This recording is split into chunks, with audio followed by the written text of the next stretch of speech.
अस्सलाम वालेकुम व्यूअर्स। अगर इफ्तारी में आपने ये क्रिस्पी गोभी के पकोड़े नहीं खाए तो कुछ नहीं खाया। यकीन करें, आपने आलू के पकोड़े, प्याज के पकोड़े तो बहुत खाए होंगे, लेकिन एक बार मेरे तरीके से ये क्रिस्पी गोभी के पकोड़े बनाकर देखें, आप खाने से हाथों को रोक नहीं पाएंगे। तो चलें शुरू करते हैं। आज की वीडियो का गोल रखते हैं 5000 लाइक्स।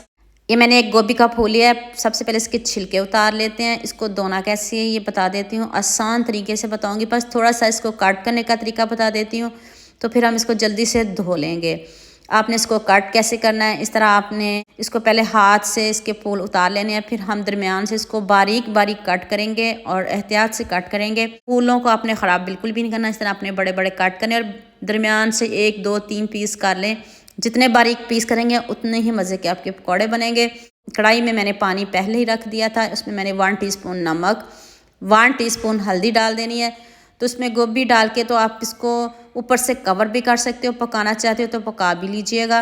तो बस ऊपर से इसको कवर करते, तेज़ गर्म पानी में डाल के तो ऊपर से आपने इसको कवर कर देना है 5 से 7 मिनट। जो इसके अंदर कीड़े वगैरह, जो भी मट्टी वगैरह होगी वो साफ़ हो जाएगी। इसको धोना बहुत आसान है, कोई मुश्किल नहीं, कोई कीड़ा वगैरह इसमें नहीं होगा, ना कोई कमेंट करिएगा। ऊपर से कवर कर दीजिएगा। तो देखिए 5 मिनट बाद आप चेक करें कितनी साफ़ गोभी थी और इसमें से कुछ भी नहीं निकला। तो अभी इसको बाहर निकाल लेते हैं। तो इसको अब दोबारा से आप जैसे मर्ज़ी वॉश करें, कोई इशू नहीं, ठंडा करें, गर्म करें, जैसे मर्ज़ी। ये नहीं कि आपकी गोभी गलेगी नहीं, बस हमने अच्छे से धो लेना दोबारा से। तो अब आपने हाफ कप बेसन लेना है, उसमें आपने सिर्फ 1 अंडा डालना, ज़्यादा नहीं डालिएगा। ये अदरक, लहसुन और सब्ज़ मिर्च तीनों को मैंने चॉप कर लिया है, एक साथ तीनों को चॉप कर लें। तो अब 1 टीस्पून नमक डाल दें, 1 टीस्पून मैंने इसमें ज़ीरा पाउडर ऐड किया, 1 टीस्पून चिली फ्लेक्स, 1 टीस्पून खुश्क धनिया पाउडर और हाफ़ टीस्पून हल्दी पाउडर डाल दें और 1 पिंच थोड़ी सी मैंने इसमें अजवाइन डाली है। तो अब आप इन सब चीज़ों को अच्छे से मिक्स कर लें। मिक्स करके तो अभी ना पानी डालना है, ना दूध डालना है, कुछ भी नहीं डालना। थोड़ा थोड़ा करके आपने इसमें दही डालना है, थोड़ा थोड़ा करके डालिएगा, एकदम से नहीं डालिएगा। इसमें हाफ़ कप दही लगेगा, हाफ़ कप दही आपके पास होना चाहिए इस बैटर के लिए। हाफ़ कप दही, तो बैटर ना पतला हो ना गाढ़ा हो। अभी वीडियो ध्यान से देखिएगा कितना स्मूथ इसका टेक्सचर होगा। आपको गोभी के पकौड़े बनाने में भी मज़ा आएगा। क्रिस्पी इतने और सॉफ्ट इतने बनेंगे कि जाते ही मुंह में घुल जाएंगे। अभी मैं आपको फ्राई करने का तरीका बताती हूँ। मुझे जल्दी से ये भी बता दीजिएगा मुझे किन किन मुल्क और किन किन शहरों से देख रहे हो। मुझे बहुत खुशी होती है जब आपके फेसबुक और यूट्यूब पर खूबसूरत से कमेंट पढ़ती हूँ। आप सबका खूबसूरत कमेंट करने का बहुत बहुत शुक्रिया। और आप सबके लिए भी दिल से दुआ है मेरी, आप भी हमेशा खुश रहिए और हमेशा मेरे साथ ऐसे ही जुड़े रहिए। खूब सारा सब्ज़ धनिया डाल दें तो बस डन है जी हमारा बेसन। तो अब आपने इसको फ्राई कैसे करना है ये भी बता देती हूँ। ये देखिए इस तरह बारीक बारीक आपने गोभी काटनी है। अगर आप कहते हो कि ये कच्ची रहेगी, ऐसा कुछ भी नहीं है, हल्की हल्की क्रंची तो रहेगी। तो आप इसको पहले अच्छे से फ्राई कर लीजिएगा, थोड़ा सा ऑयल लीजिएगा, उसमें अच्छे से सेपरेट फ्राई कर लें। तो इसके बाद बेसन वाली कोटिंग करिएगा। अभी सारी गोभी इसमें डाल दें। डाल के तो आपने इसको 5 से 7 मिनट ज़रूर रखना है। ये नहीं कि आप फ़ौरन इसको फ्राई करें, ऐसा नहीं करिएगा।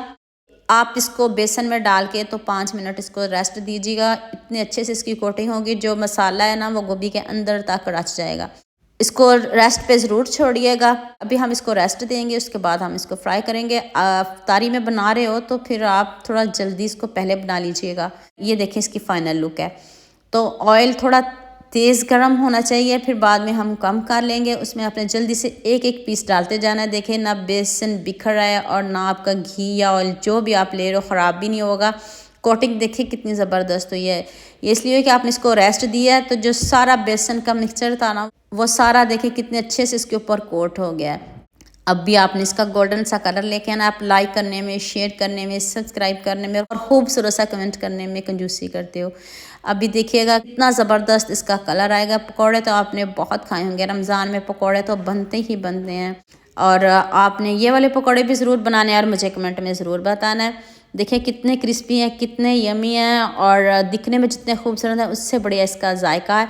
अभी मैं इसको छन्नी में निकालती हूँ, फिर मैं आपको इसकी फ़ाइनल लुक दिखाती हूँ कि कितने अच्छे से ये पक भी गए हैं और कच्चे बिल्कुल भी नहीं है। और मज़े के इतने कि आप जब खाओगे तो आप खाते ही रह जाओगे। बाकी के भी रेडी कर लूँ तो फिर हम इसकी फ़ाइनल लुक आपको दिखाते हैं।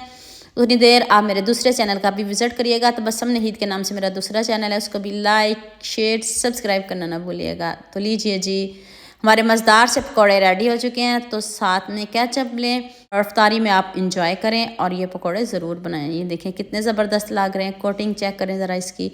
इधर खुद दिल करता है एक खूबसूरत सा कमेंट करने को। तो अभी मैं आपको तोड़ के दिखाती हूँ। तो उम्मीद करती हूँ आज की वीडियो आपको लाजमी पसंद आएगी। जल्दी से मेरे चैनल को सब्सक्राइब कर देना, साथ में बेल आइकन का बटन प्रेस कर लेना।